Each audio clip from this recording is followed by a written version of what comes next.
எண்டில் ஒரு ட்விஸ்ட் இருக்குது, மறக்காமல் பாருங்கள். ஒரு 2 வருஷத்துக்கு முன்னாடி தமிழ் சங்கத்துக்குன்னு ஒரு குரூப் ஆரம்பித்தோம். அது நல்லபடியாக போயிட்டுருக்கு.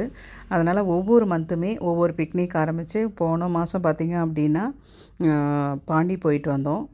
ஒவ்வொரு மாதமே எங்கேயாவது ஒரு மீட்டிங் போட்டு இப்படி என்ஜாய் பண்ணிகிட்ருக்கோன்னு வச்சுக்கோங்களேன்.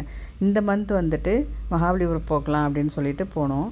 அங்கே வந்துட்டு கல்பாக்கத்தில் ஃபஸ்ட்டு அந்த அட்டாமிக் பவர் ஸ்டேஷன் முடிச்சுட்டு அதுக்கப்புறம் லஞ்ச் எல்லாம் முடிச்சுட்டு அதுக்கப்புறம் தான் இங்கே மகாபலிபுரம் போனோம். அந்த சிற்பங்கள்லாம் பார்த்துட்டு வந்தோம். உண்மையாலுமே அற்புதமாக இருந்துச்சு. நம்ம படிக்கிற காலத்தில் ஸ்கூலில் எங்கே கூட்டிகிட்டு போயிருப்பாங்க. இருந்தாலும் இந்த மாதிரி ஃப்ரெண்ட்ஸோடு போகிறது ரொம்ப ஜாலியாக இருக்கும் இல்லையா?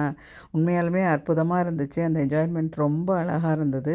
ஏதாவது ஒன்று ஞாபகார்த்தமாக வாங்கணும் அப்படின்ட்டு இது ஒன்று தான் வாங்கியிருந்தேன்.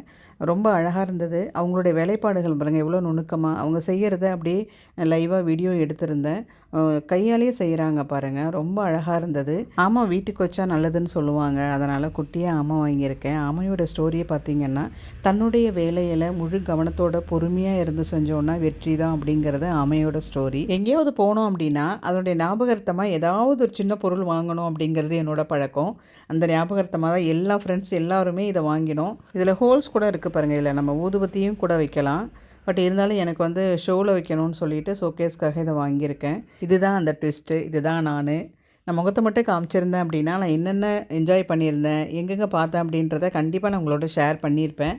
விரைவில் என்னுடைய ஃபேஸ் வந்து ரிவீல் பண்ணுறேன். நம்ம மீட் பண்ணலாம். தேங்க்யூ.